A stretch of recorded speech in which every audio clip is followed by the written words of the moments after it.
I'm Maggie. I'm back for day 11 of my 12 days of Christmas with Infertility series. In today's video, I want to lighten up the topic a little bit and talk about some funny things, situations that have come up in the donor egg IVF process. It's been like a super long process and really drawn out, some sad moments, some angry moments, but there's been some funny stuff too.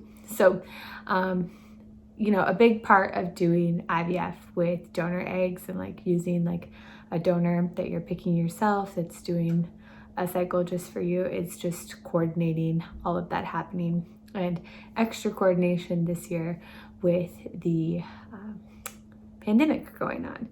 So, when you're screening the donor, you have to do some of the screening at certain points in her cycle. And then, from there, when you're doing the retrieval, have to wait for certain points in your cycle. So I found myself emailing the coordinator from the agency, like, hey, when does donor's cycle start? Like, when is she supposed to get her period? Like, and then did she get her period? Like, let me know.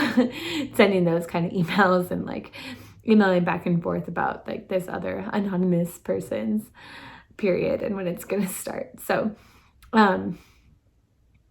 totally normal in this context, but just kind of funny to be touching base on. And then my family members and stuff want to know progress on what's going on. So I'm like telling my friends or my parents, like, yeah, we're just waiting on her period to start. And then on day 3, we can do this test and whatever. So I enjoyed that. That was some levity in the process.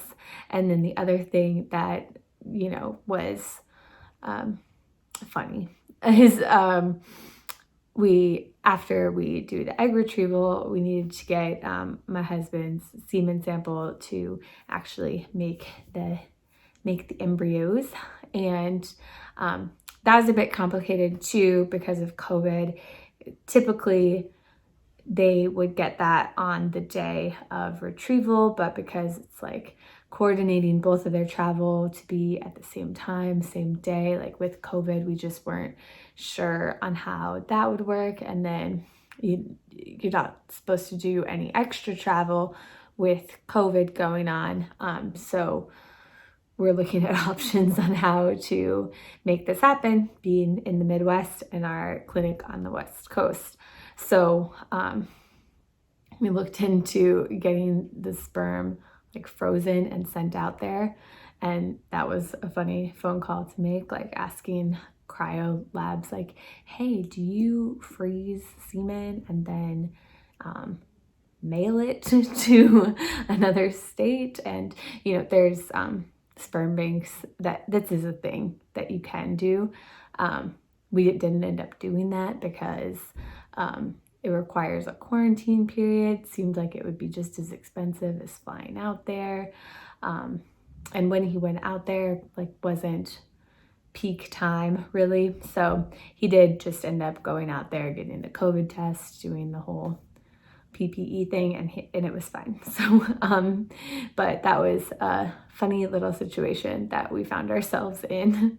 Was not anticipated when we started this process because it was pre-COVID, but we knew that part would have to be done. Obviously, you need both things to make the baby.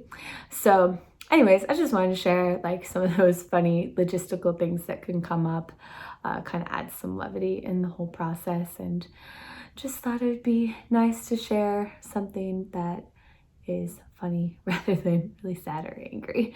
So let me know funny stuff that's come up for you during infertility, IVF, that kind of treatment. I think there's an opportunity for levity in everything that we do.